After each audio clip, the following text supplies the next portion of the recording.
चौद्वार गोड़ीपाटना बिलट बजार ठारे एक स्वेच्छाकृत रक्तदान शिविर अनुष्ठित हो जाइछि। निगमानंद विद्यापीठ रे 1995 बैच रो छात्र छात्री संवाद आम ओडिशा रक्तदान पक्षरु एही शिविर को आयोजन करा जायथिला। शिविर रे अंचल रो अनेक व्यक्ति उपस्थित रही रक्त प्रदान करथिले। एपरिकी एही शिविर रे अनेक महिला मध्य रक्तदान करथिले। रुबीना प्रधान चित्रेश्वर दौलताबाद स्थानीय अंचल मो ब्लड दे के आसिलिनी किसी असुविधा ना बहुत भल लगे। ब्लड भी दबा दरकार आ 3 मास को थोड़े लेखा ब्लड दे पारे किसी असुविधा ना नहीं किसी मंथली पीरियड टाइम भी किसी प्रॉब्लम नहीं आपण दे पारे ठीक से किसी भी असुविधा नहीं। ब्लड देले ता ऊपर किसी भी हमर इफेक्ट पड़ू ना। आमे गोटे ब्लड देले 3 जनकर जीवन रक्षा कर पार तेन करी हमें आराम से दे पारे किसी असुविधा नहीं। संयुक्त साहेब भल लगुच ब्लड देले किसी खराब लगुनि भल लगुच आगे देखिए थे भर्ता ब्लड देले भल माने मनुष्य जीवन 3 जनकर जीवन बंचिया शिविर 50 यूनिट रु अधिक रक्त संग्रह करा जायतिला।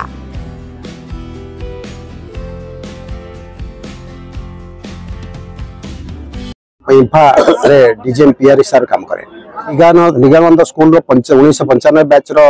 समस्त शिक्षार्थी आ संवाद आम Odisha blood donation association Choudwar पक्षरु ये जो रक्तदान शिविर आयोजन करा जायछि समस्त कार्यकर्ता मन को मो अशेष धन्यवाद देवी। कारण ये जो कार्यक्रम करा जाउछि केवल थैलासेमिया पेशेंट मानकर उद्देश्य पई करा जाउछि जहां मो बुझिली हमर कार्यकर्ता मान उठो बुझिली ये गोटे बहुत काम गोटे समय किसी जीवन बंचेबा एक छोटिया किसी आसान काम नुहे गोटे बहुत काम करछंती। तेणु मो तरफ इंफा परिवार तरफ ये जो कार्यक्रम करुथिबा समस्त सदस्य मान को अशेष धन्यवाद। हमर संवाद प्रतिनिधि चौद्वार देखंतु एबे आजिकली जो पिकनिक आ बनभोजीर आसर चारियाडे चलीची सबु स्कूल बैच पिला माने बाहर अछंती एखाटी सब बनभोजी करछंती पिकनिक जाउछंती किंतु चौद्वार निगमानंद हाई स्कूल 1995 मसीहार बैच जो छात्र छात्री माने अछंती से माने समस्त एखाटी एक निरा ढंग से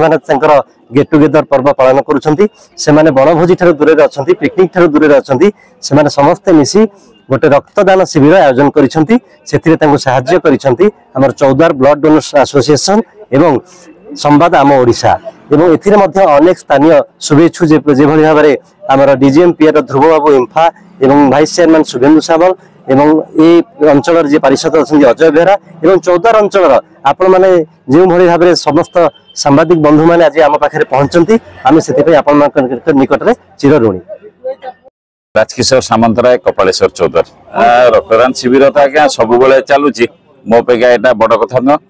प्रति 15 दिन मासे ब्लड कैंप हुए चौद्वार आखपाख ग्रामांचल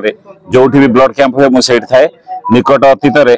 इंफा रे जो ब्लड कैंप होता हाईएस्ट चौद्वार 314 यूनिट ताकू भी आम करूँ तादेह भी मु सकाळु संध्या जाइली संगे भाई मान संगे एवं रक्तटा बर्तमान आमर जो करा जाउची ए कैंप एटा पर्टिकुलर आजिकार कैंप थैलासेमिया पेशेंट जो मान छोट छोट पिला तांको उद्देश्य कराई जेहेतु मते सान भाई मान डाकी मुझे संगे सहयोग करुच्ची आधे आमर 95 बैच निगमानंद हाई स्कूल पिला माने अछंती संश्लिष्ट संवाद आम ओडिशा आउ भाई अछंती इंफा पीआर दुर्बचन राउत आउ अछंती एचआर अछंती त्रिपाठी सार समस्त मिलमिशी समस्त सहयोग रे कैंप करा जायछि। किछि आज आम देखिलु आज्ञा आमर जो बर्तमान 51 यूनिट 100 पेंका टार्गेट करिचु आमर आज एठी महिला माने प्राय आछंती तांको टे कराइथिला अवेयरनेस कराइछि महिला किछि नले भी बर्तमान सुधा पदे 20 महिला अछंती 15 रु 20 भीतर महिला अछंती महिला टिके आसुना टिके अवेयरनेस कराले सरकार को तरफ करा होता यथा संभव आमे आम चौद्वार ब्लड डोनेशन तरफ करूछु पुणी आमर नेक्स्ट कैंप भी मार्च 13 तारिख रे रखा जाइछि आ एम सब चली।